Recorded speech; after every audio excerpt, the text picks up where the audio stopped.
Hello, everyone. Welcome to the 420 area code. I'm Sheldon Baker, and thank you for watching. What is the key to success in the CBD category? Is it mastering supply chain issues, brand development, consumer education?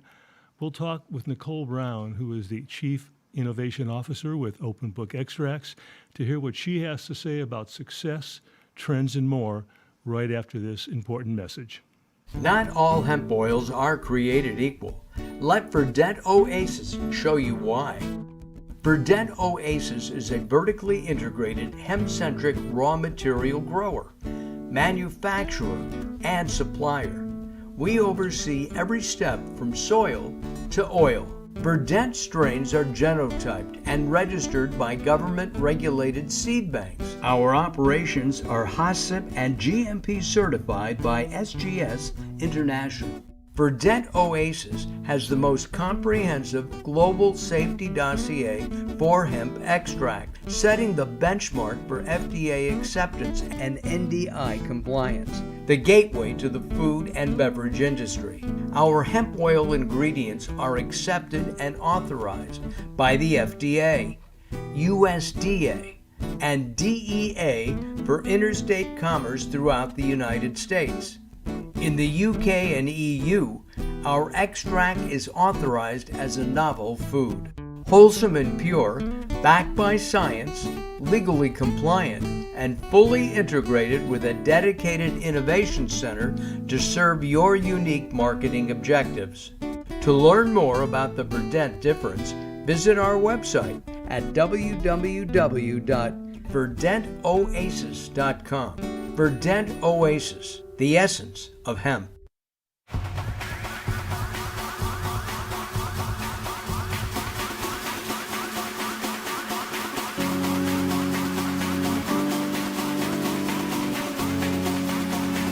Welcome back, and joining me today is Nicole Brown, who is the Chief Innovation Officer with Open Book Extracts. Nicole, welcome. Thank you, Sheldon. Pleasure to be here. Great to have you. Always great to see you. You too. Thank you. We're going to get right into a number of different questions, but first of all, as Chief Innovation Officer, what new and exciting developments do you bring to the table, to the party? Oh my gosh, how long is the show? We have lots to talk about there. I would say, some of the biggest, most exciting trends that we're seeing going into 2022. First and foremost is surrounding research. We are seeing across the industry such an investment in research into individual cannabinoids and their benefits and their potential effects, as well as finished products themselves in various outcomes and various need states that consumers really looking for solutions. So at Open Book Extracts, we partner with an organization, Radical Science, that allows us to do real world testing of consumer products, looking at outcomes for sleep or pain and inflammation or energy and focus. And we're embarking on all this research right now as we speak. And we're also seeing many, many partners doing the same kind of work that's going to allow consumers to have more confidence in the products that they're trying, because there's going to be data and research to validate them and back them up.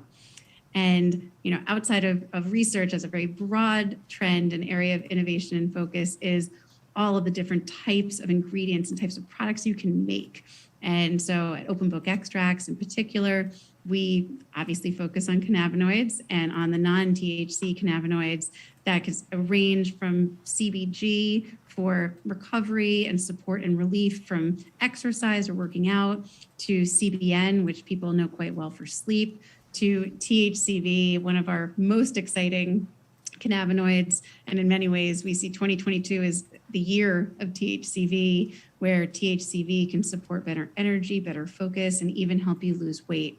So there's lots of applications that I'm sure we're going to get into more depth on, but I'll stop there. Indeed. So now Open Book Extracts operates you really built a large extraction campus, if you will, in North Carolina. Has that helped make a difference to your product offerings? Absolutely. So North Carolina, where we're based, certainly has a very well-known cultivation heritage for having an ideal terroir for the growth of hemp, as well as multi-generational farmers who have expert technique and beautiful farms to grow and source the plant from, and to have that chain of custody back to the farm. North Carolina also has a great heritage for research itself with the Research Triangle in Raleigh-Durham. And that's allowed us to have access to great team members that we've recruited from all different kinds of industries, as well as develop great partnerships with the universities and medical research institutes that are here in North Carolina. So we think North Carolina gives us quite a strategic advantage in the category and has been a wonderful home for us from the beginning. And I think most of the time, pretty good weather, right? And pretty good weather is right. It's beautiful. Yeah. I opened the show by saying, what is the key to success in the CBD category? How would you respond to that question? I think the key to success in the CBD category is quality and science. And so having good quality products with science and research to back them up is the best key to success. And when it comes to quality, it's everything from your supply chain, understanding where your products are made, how they're developed, and then having a team behind them that can create those sophisticated, elegant, and efficacious formulations that are going to work. And then, as we mentioned at the start of the show here, backing that up with the science and the research to prove it. And that's going to help consumers have trust in the products that they're choosing and know that they are going to work and solve their problems that they want to be solved. You mentioned radical science just a few minutes ago. What specifically are you doing with that group? So Radical Science has developed a platform to be able to validate consumer products both quickly and in a cost-efficient manner. You know, typically in other industries, it can take millions of dollars and years to conduct research, and that's too much time for an industry that's growing this fast and already has widespread adoption. So with Radical Science, we're able to partner with them to offer that platform to the clients that we serve. And so the products that we can develop for our clients can go straight into their platform for that validation and that consumer data to back it up. And we ourselves are leveraging the Radical Science platform to better understand the formulations we develop and the products that we create. So as I mentioned, we have 3 studies that we're currently conducting. One that's looking at different formulations for better sleep outcomes, one that's looking at outcomes for relief for pain and inflammation, and one that's looking at supporting better energy and better focus, and with a lens even on weight loss to understand how those formulas can potentially even support reductions in cravings and overall better health benefits. Everybody's always looking to lose weight, huh? So yeah, Always. you're right in there. That's great. That's right. Traceability, compliance, and safety. Would you agree those are 3 key areas you need to focus on? Absolutely right. So, you know, with traceability, understanding the lineage of your products, knowing not just what that final outcome is, but all the steps that it takes to create a high quality product. Safety being paramount there, of course, wanting to understand what's in your products is safe for you, is safe for everyone to take.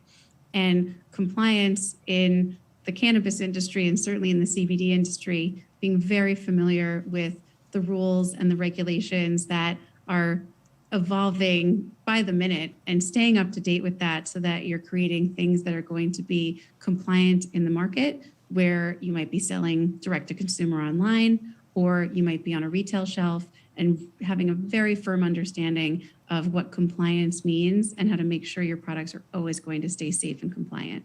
And I would imagine all those attributes, if you will, it comes down to people to be able to do all that. And I know that your team, the Open Book Extracts team, consists of people with an extensive background in the nutraceutical industry. Was that the goal from the start? You wanted to get into that industry, and we're going to raid those companies and bring those people over? Was that part of the plan? It certainly was. And, we like to say to make the best products, you need the best people. And for us, seeking out people from outside the cannabis industry, as well as those within it, to create this joined forces of a team that both understands the nuances and the challenges and the creativity that comes with developing products in the cannabis space, and coupling that with experts from nutraceutical industries, from food and beverage, food scientists, quality professionals that understand how to make those products that are going to be long lasting. At Open Book Extracts, we see the CBD industry and all the various cannabinoids within it as being a mainstream part of a long-term health and wellness lifestyle. And so we wanted to bring in experts and professionals that could help to develop products that we think are going to become a regular part of your routine, the same way you take your vitamins every day, the same way you're taking your supplements, your functional beverages to feel better and to be proactive about your health. And so it was quite intentional to bring the team together that we have here. Well, it seems to be working, huh? It seems to be working, is right. We've got one of the most outstanding teams. Very good. Well, we're going to take a short break. When we come back, we'll talk more about Open Book Extracts and CBD and how do you educate customers and things like that. So stick around, everyone. We'll be right back after this message. Not all hemp oils are created equal. Let Verdant Oasis show you why. Verdant Oasis is a vertically integrated hemp-centric raw material grower, manufacturer, and supplier. We oversee every step from soil to oil. Verdant strains are genotyped and registered by government-regulated seed banks. Our operations are HACCP and GMP certified by SGS International. Verdant Oasis has the most comprehensive global safety dossier for hemp extract, setting the benchmark for FDA acceptance and NDI compliance, the gateway to the food and beverage industry. Our hemp oil ingredients are accepted and authorized by the FDA, USDA, and DEA for interstate commerce throughout the United States. In the UK and EU, our extract is authorized as a novel food.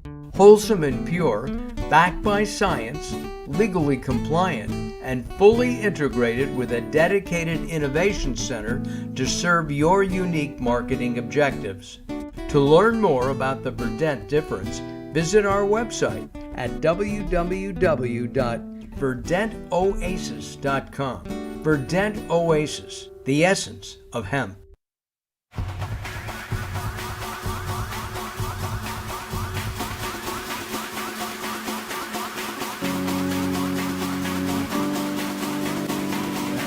Talking to Nicole Brown, the Chief Innovation Officer with Open Book Extracts.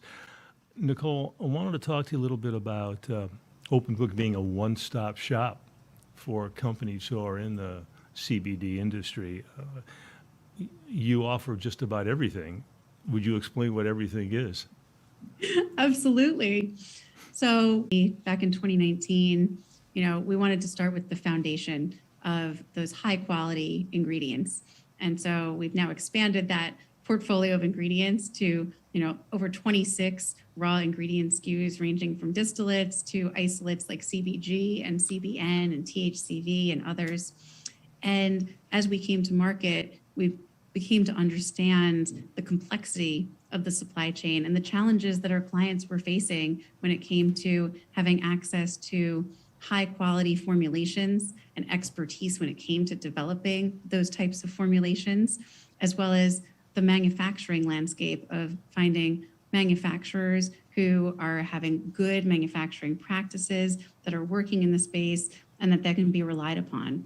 And so as we evolved as a company, we expanded our offering to not only carry those and develop and produce those high quality raw ingredients, but to be able to carry that through the entire process of bringing products to market so that when we work with a client, we can start all the way at the beginning, from taking a client concept of a collection of products or a new brand that wants to be launched in the market, developing those formulas and formulations in the right form factor, whether that's making a gummy or a tincture or products for pets, and then having the network in our supply chain that we've vetted and that we work closely with to guarantee that we're going to be able to deliver those products in the quality fashion that our clients deserve and deliver them on time, and communicating throughout so that we're taking that burden off of the clients. So we were talking to clients that were managing, 15 different partners just to produce one product,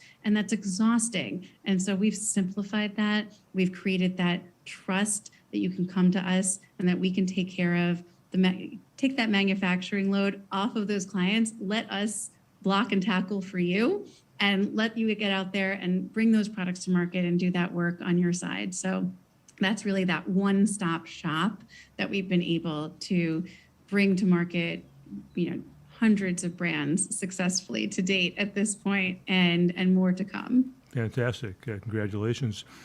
Let's talk about trends, because I know you're big on trends. You write a lot about it. You talk a lot about it. Trends in the CBD industry, trends in the nutraceutical industry as terms of CBD and the other part of it, maybe even trends in the personal care side. But let's talk about trends in the CBD industry. What do you see taking place there? Certainly. So a trend that's been continuing into this year is that focus on creating functional products. And so what that means is looking at products that are not a one size fits all for everything that you need solved in your life, but finding unique products that are going to help you sleep better, or that are going to help you with your exercise routine, or that are going to give you energy, or just relieve your anxiety, improve your mood. So there's a long and growing list of all of these different areas that are worthy of solutions and that cannabinoid products are uniquely suited to solve. Within that ecosystem, one of the biggest trends we're seeing is around beverages, and particularly functional beverages as well. So we've all been familiar with taking different supplements or parts of our routine, whether that's in a smoothie or a shake or a juice. And now you're starting to incorporate cannabinoids into beverages, which is a format that is beloved by consumers.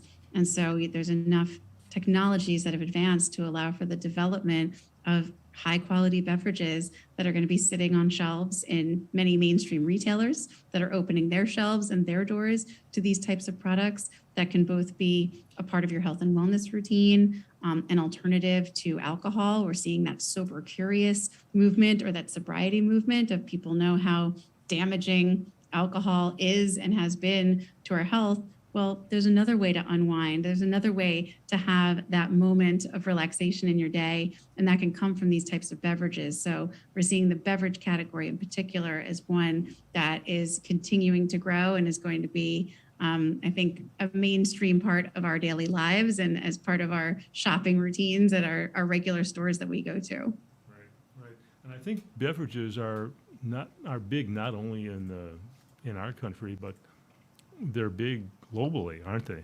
Right. Yeah, it's a worldwide trend that this adoption of being able to grab a beverage off a shelf, or drop a tablet or some powder into your water bottle and receive those health benefits, receive those stimulating or mood uplifting or whatever your outcome is you're looking for, is something that consumers have fallen in love with, and that there's so many more options that are becoming available to them. And I said globally, you are a global company. I know you've got an office in Tokyo and I believe some other parts of the world. So you really do a lot of business in foreign lands. We do. We have our European headquarters in Amsterdam. We do have offices located in Japan. And we service clients all across the globe in 27 countries and counting. Fantastic. A question I just have to ask, I get this all the time. In fact, I got it today coming into the studio a few hours ago. Delta 8 THC, is that dead? I think I got asked that question today too. And, it was a big trend in 2021, for sure. And I'm sure many viewers and listeners out there are familiar. And we think that it is kind of descending in levels of interest now. That, what was a fad or a trend that people were attracted to has now kind of started to wane in levels of interest, that whether those products weren't of the highest quality, which many of them weren't, or just didn't deliver on their promise to what their consumers were expecting, versus the wide variety of options that are available with cannabinoid products now, whether that is beverages like we spoke about, gummies, which are continuing to explode in growth, not just in the CBD category, but in the nutrition category as well. So I think that, whether it's completely dead, we know there's still many states in the US and other where there is levels of interest, but it's not rising the way we saw last year. And I think it's probably not going to be on the map for that much longer. But I think in some states too, it's illegal. Am I correct in that thinking? That's correct. It's currently illegal in 19 states. And, that number grows, week by week and month by month as far as where those states have, based on the quality of the products and otherwise, determined that it's not a substance that they believe consumers should have. Mm-hmm. Okay, good. I hope all those people who asked me that were listening. So if not, they'll just have to roll tape later and get that information. So, according to an article last year in Progressive Grocer magazine, 58% of Americans still do not understand the difference between CBD and THC. So as an ingredient supplier, what is your position to try and educate the public about the difference? Are you able to do that? We certainly are. And, from, our position as, an ingredient producer and manufacturer, we take that role as an educator quite seriously and are constantly seeking opportunities for thought leadership, whether it's, joining, shows like this to share our points of view, or speaking at conferences, or writing white papers and distributing that as widely as we can to get that message out there. But the best way we can do it is partnering with our clients, who they're on the front lines with the consumers and with the products that are going to help let consumers understand the difference. And so they're the ones that are having the greatest opportunity and have the greatest burden to help educate and show consumers the difference between a CBD product or a THCV product and something with THC in it, and what those distinctions and differences are in the experiences of those products, and how that role can play out. Great. See, now I used CBD a little while ago. Of course, if I used THC, I probably wouldn't even be able to think straight. I'm just joking there. But speaking of consumers and CBD, and I know we've talked about this, and I've seen you read articles that you've written, and that's regarding cost. Consumers go into the store and they see this high cost of a CBD product, what I call a legitimate CBD product, because there's a lot out there. You can go to a gas station or you can go to wherever and find a product. But when you go into a health food store or a legitimate store and you see the high price of a product, why is that? Why does it cost so much?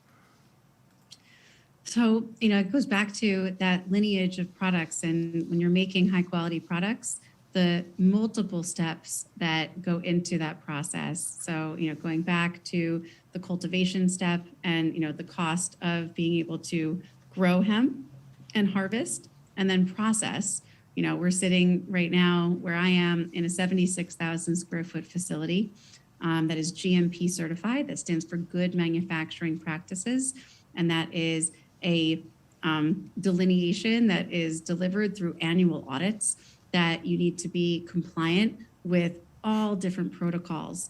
And all those protocols require people and require processes and require investment to maintain. So everything that's going into that tincture bottle that you see on shelf, or that bottle of gummies, is encompassed in what it takes from a level of investment to produce that product. And so, when you see that high price tag, that price tag in many cases is a signal and a representation of the quality that went into it, the people behind it, and the work that went into it to make sure that it's going to be that quality and safe product that you want. Fantastic. Good. I hope that helps a lot of the people that are listening. We just have a few more minutes, but I did want to ask you a question. I recently read about the FDA signing off on human CBD trials treating opioid addiction. Are you aware of that? And any comment? I am.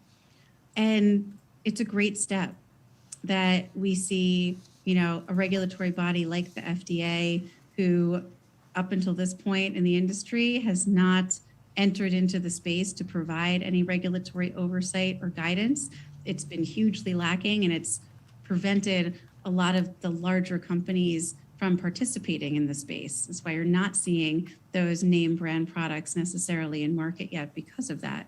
So the fact that the FDA has approved and is recognizing a study specifically on how CBD can be helpful in the treatment of opioid addiction is great. We know there is a precedent to that with Epidiolex, which is an approved pharmaceutical drug that includes CBD. So we see that as a baby step in the right direction for the FDA, recognizing that there is some health promise here and some opportunities. And we're hoping that, this year or as soon as they're ready, that there will be some insights that they'll be able to provide and that guidance that everyone's craving. Fantastic. Nicole, thanks for joining me today. Appreciate it. Those of you who want more information, you've seen the URL, the website on the screen, Open Book Extracts. That's with an S, openbookextracts.com. You can find out more about Open Book Extracts, and you can contact Nicole that way as well. So thanks very much. Continued success to you and everybody out there in North Carolina or wherever they may be based around the country or around the world. You've been watching the 420 Area Code. Thanks for joining us, and we'll see you next time. Not all hemp oils are created equal. Let Verdant Oasis show you why. Verdant Oasis is a vertically integrated hemp-centric raw material grower, manufacturer, and supplier. We oversee every step from soil to oil. Verdant strains are genotyped and registered by government-regulated seed banks. Our operations are HACCP and GMP certified by SGS International. Verdant Oasis has the most comprehensive global safety dossier for hemp extract, setting the benchmark for FDA acceptance and NDI compliance, the gateway to the food and beverage industry. Our hemp oil ingredients are accepted and authorized by the FDA, USDA, and DEA for interstate commerce throughout the United States. In the UK and EU, our extract is authorized as a novel food. Wholesome and pure, backed by science, legally compliant, and fully integrated with a dedicated innovation center to serve your unique marketing objectives. To learn more about the Verdant difference, visit our website at www.verdantoasis.com. Verdant Oasis, the essence of hemp.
Hello, everyone. Welcome to the 420 Area Code. I'm Sheldon Baker, and thank you for watching. My guest today is Marc Ross, and he is an attorney. He's not your ordinary attorney. He provides counsel, he provides consulting in the cannabis and hemp industries, and he's going to tell us a little bit about ESG. What's ESG? Don't go away after this word, important word, he'll tell us. Come on back. Not all hemp oils are created equal. Let Verdant Oasis show you why. Verdant Oasis is a vertically integrated hemp-centric raw material grower, manufacturer, and supplier. We oversee every step from soil to oil. Verdant strains are genotyped and registered by government-regulated seed banks. Our operations are HACCP and GMP certified by SGS International. Verdant Oasis has the most comprehensive global safety dossier for hemp extract, setting the benchmark for FDA acceptance and NDI compliance, the gateway to the food and beverage industry. Our hemp oil ingredients are accepted and authorized by the FDA, USDA, and DEA for interstate commerce throughout the United States. In the UK and EU, our extract is authorized as a novel food. Wholesome and pure, backed by science, legally compliant, and fully integrated with a dedicated innovation center to serve your unique marketing objectives. To learn more about the Verdant difference, visit our website at www.verdantoasis.com. Verdant Oasis, the essence of hemp.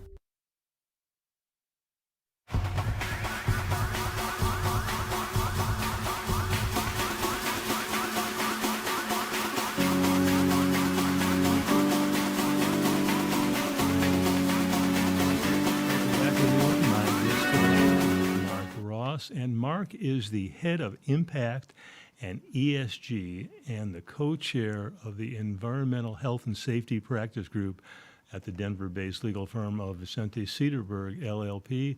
Marc, welcome. Thanks. Thanks, Sheldon. I'm excited to be here. Great. ESG. What does ESG mean? Everybody's dying to know. Well, ESG is an acronym. It stands for Environmental, Social, and Governance. And in essence, it's a body of practices that corporations use to manage their affairs in those areas. So environmental is typically everything that touches their air impacts, their water impacts, their climate impacts, waste, pesticide usage in the cannabis space, packaging, anything that touches on environmental. Social really touches on the people. So it's everything from worker health and safety to how a company interfaces with the community in which they operate.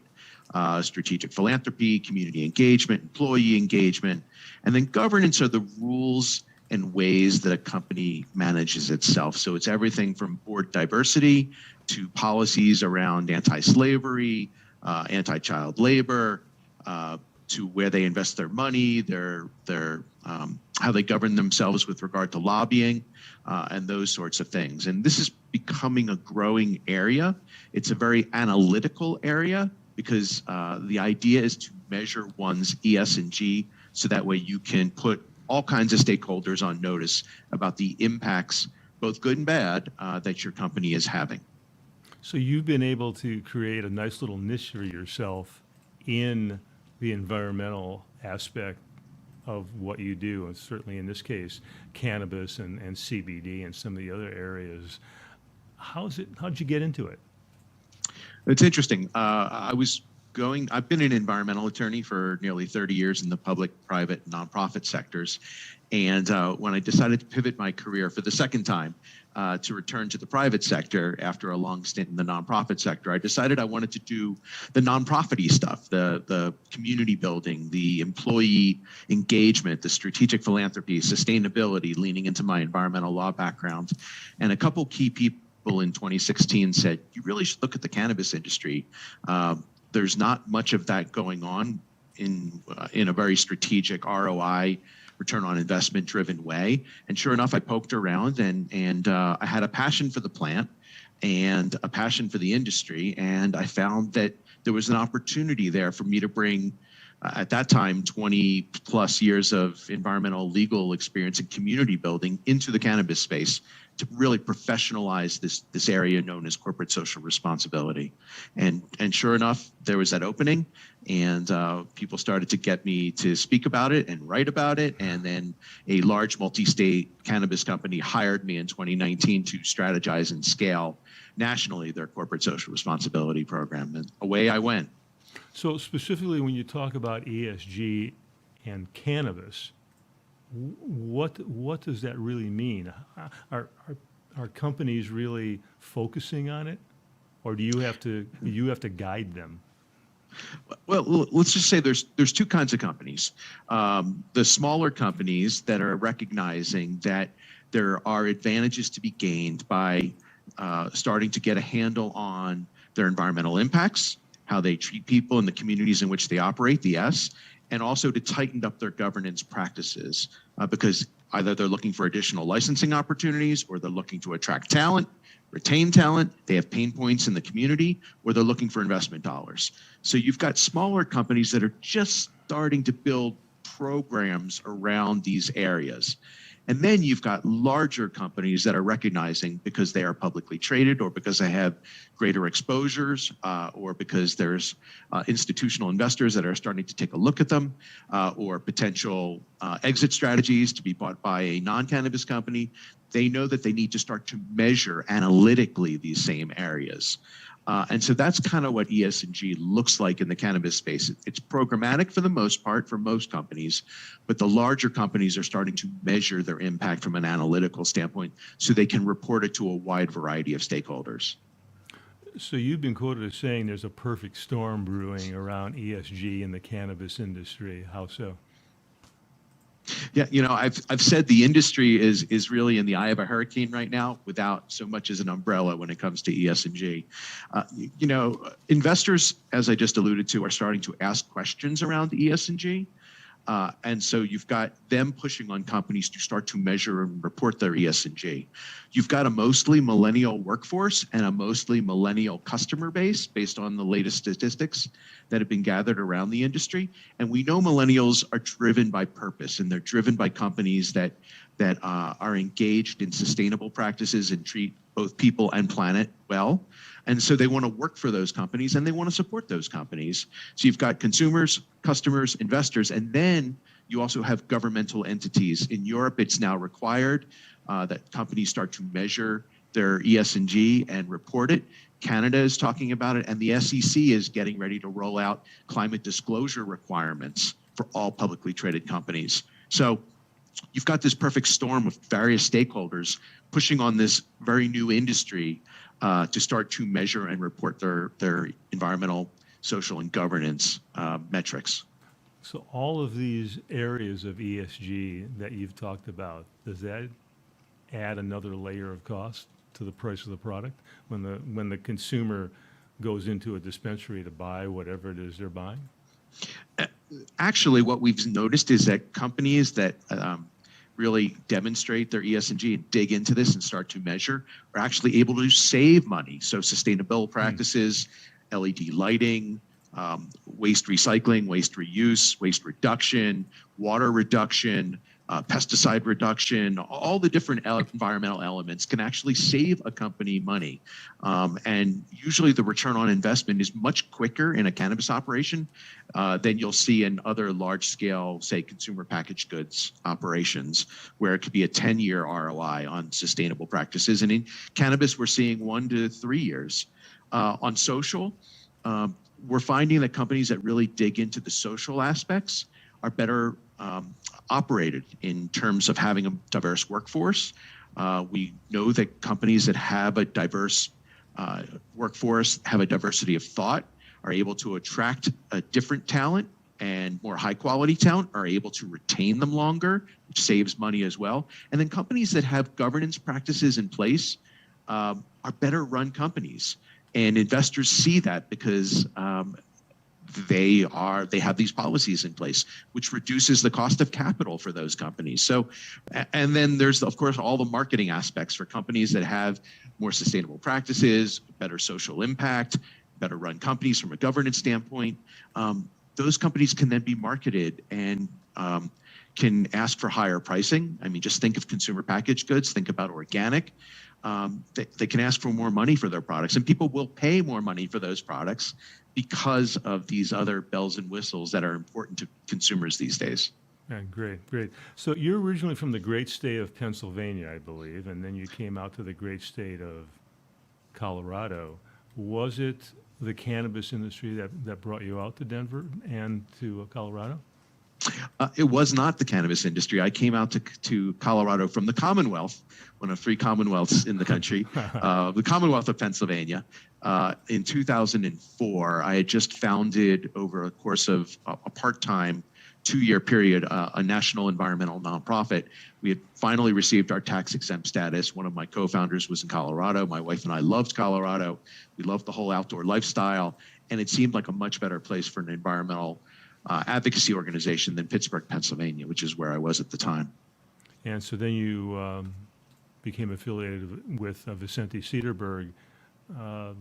Was that part of the plan? You know, it wasn't part of the plan. When I started to do the pivot into the cannabis industry in 2016, early in that process, I finally got to Christian Sederberg and told him my vision for the industry and what I wanted to bring to the industry. And by the end of that meeting, which was right before Christmas, he had opened his Rolodex and made 10 connections for me back in 2016. And then when I was interviewing for the role at Harvest Health and Recreation, folks here at the firm put in a good word for me as well. This firm has always been supportive of what my passion is, which is elevating this industry with regard to these issues that are near and dear to me. And so when the opportunity earlier last year, in the spring of last year, happened, and Vicente Sederberg said they wanted to create this new practice, they called me and brought me in. And so now it's good. They've been friends for years, and now I'm part of the family. Are there a lot of firms doing or offering the services that your group does? None in the cannabis industry. There are certainly large firms. ES&G really started to make its way onto the legal scene out of what's called the Magic Circle law firms out of London, the large international law firms, where they started to realize, especially where ES&G connected into finance and financial reporting requirements and accounting. So you have the large law firms that have those types of business services, and then the large Big Four accounting firms, and some of the smaller accounting firms as well that are not the Big Four, have ESG practices. But that hasn't been the case in the cannabis industry until now. So you think it's a good move? You seem to be pretty excited about what you do. You know, I love what I'm able to do because I'm able to have this impact on this nascent industry. You know, a lot of smaller cannabis companies don't know that they even need this. But if they're looking to sell, or they're looking for an exit to a larger company, or if they're a large company and they realize, oh man, we need to get our house in order because investors are demanding it, or because the government is going to require it, there's lots of blue sky for us to operate in to help those companies really start to get up to speed, whether it's building a more diverse workforce for them, or starting to measure their environmental impact, or starting to tell their story in a way that's different and differentiates them from just your average cannabis company. Fantastic. Good. Well, we're going to take a short break here. We come back, we'll talk more about ESG, not to be confused with MSG, and we'll be back with Marc Ross, so stick around, everyone. Not all hemp oils are created equal. Let Verdant Oasis show you why. Verdant Oasis is a vertically integrated hemp-centric raw material grower, manufacturer, and supplier. We oversee every step from soil to oil. Verdant strains are genotyped and registered by government-regulated seed banks. Our operations are HACCP and GMP certified by SGS International. Verdent Oasis has the most comprehensive global safety dossier for hemp extract, setting the benchmark for FDA acceptance and NDI compliance, the gateway to the food and beverage industry. Our hemp oil ingredients are accepted and authorized by the FDA, USDA, and DEA for interstate commerce throughout the United States. In the UK and EU, our extract is authorized as a novel food. Wholesome and pure, backed by science, legally compliant, and fully integrated with a dedicated innovation center to serve your unique marketing objectives. To learn more about the Verdent difference, visit our website at www.verdentoasis.com. Verdent Oasis, the essence of hemp.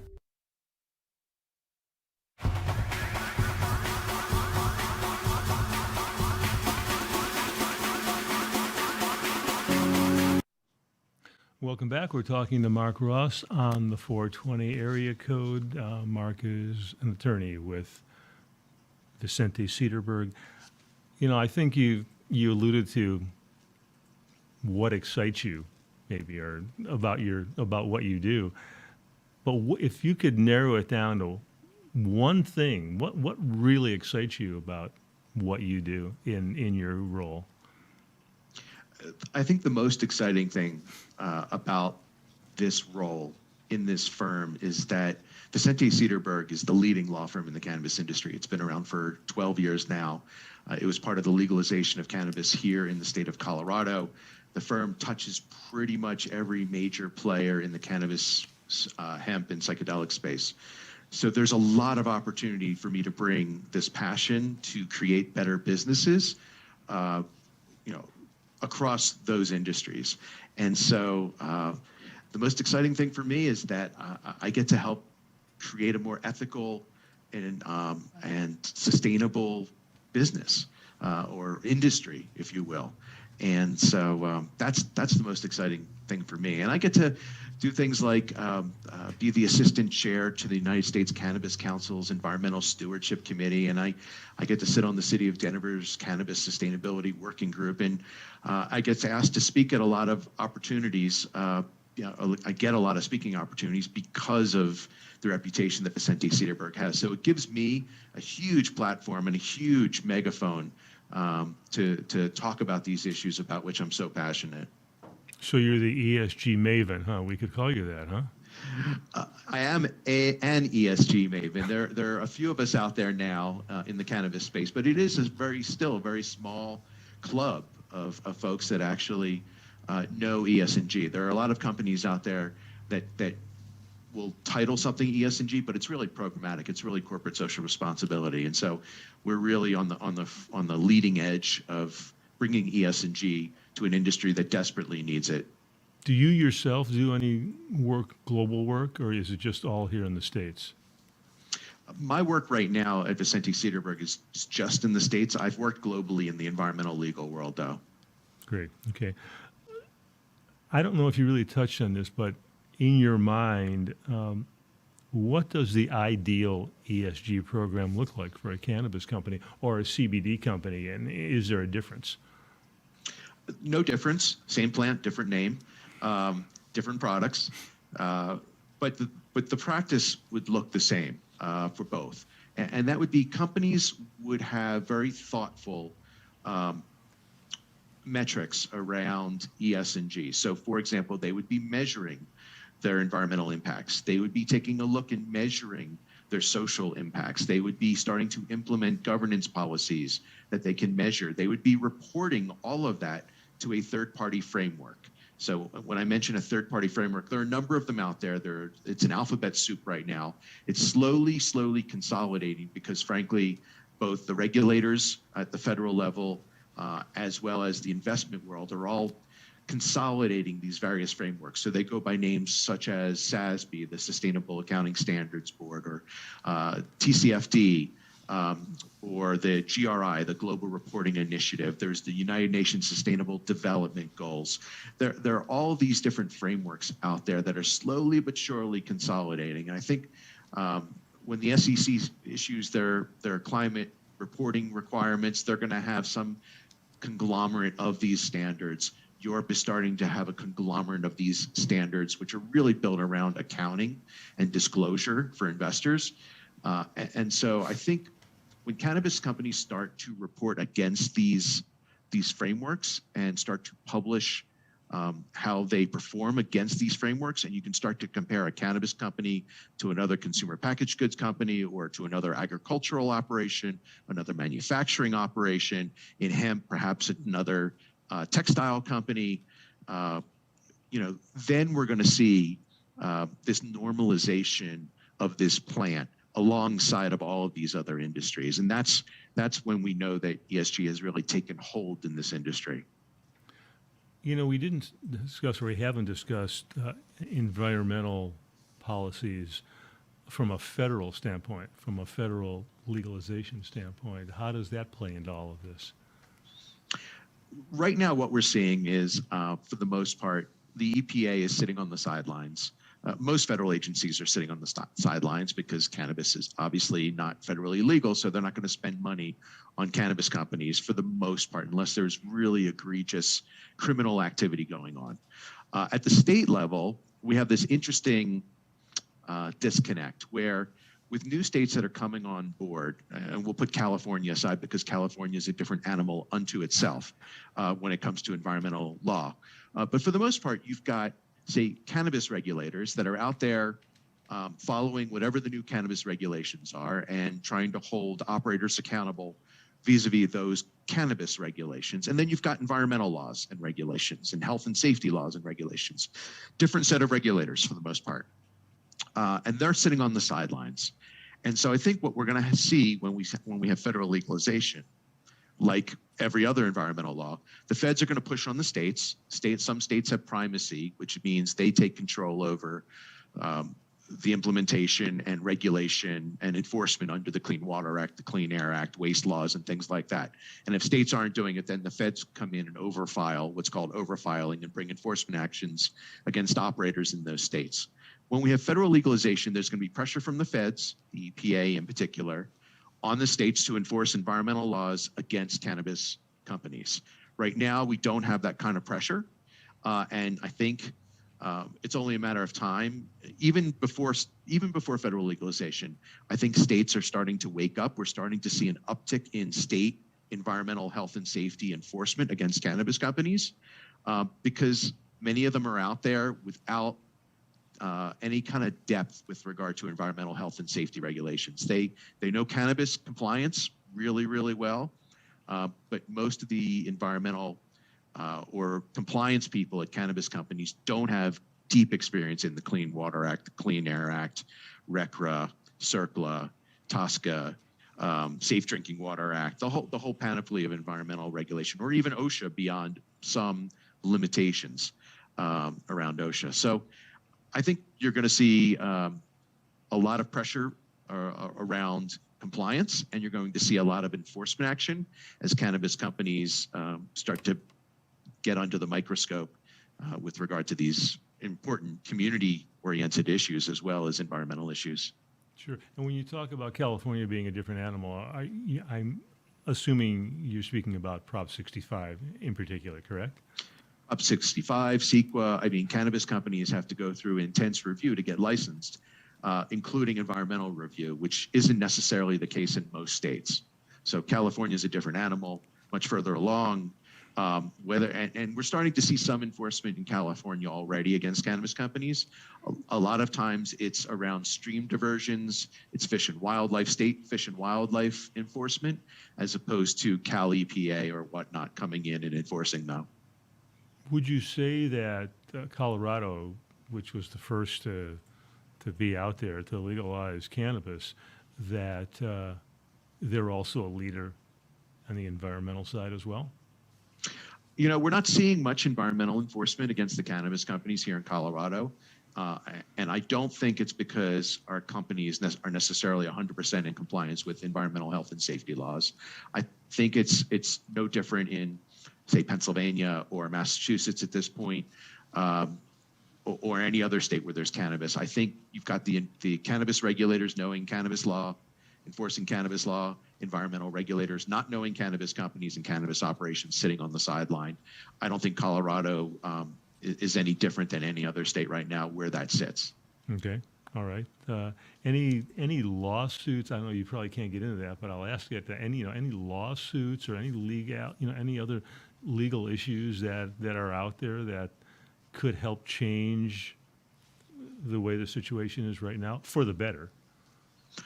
I think a few things are going to happen. I think the environmental regulators and the health and safety regulators are going to wake up and realize there's a pool of money over there from the cannabis and hemp industry that isn't being tapped. And there's a bunch of noncompliance, which are, frankly, public health and safety issues. And so I think there's going to be enforcement that's going to drive some of that.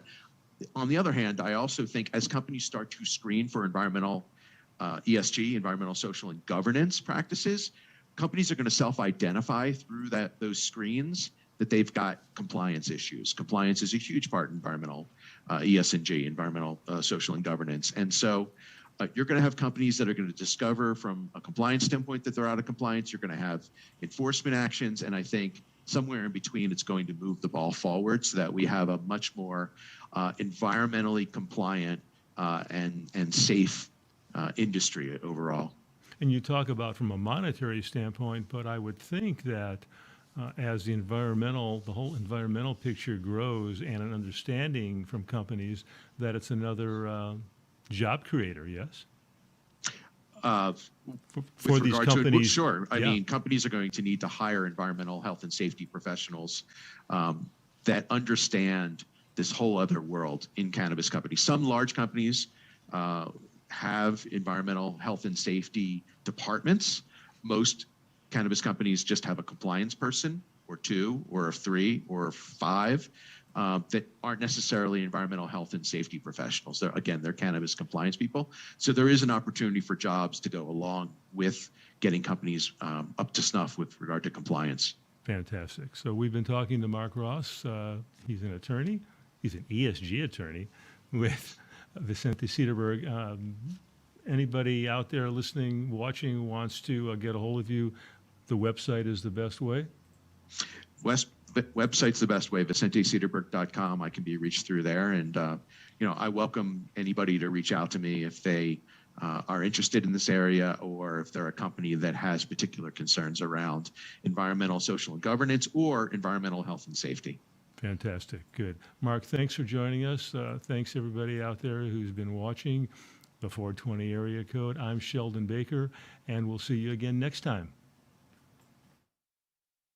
Not all hemp oils are created equal. Let Verdant Oasis show you why.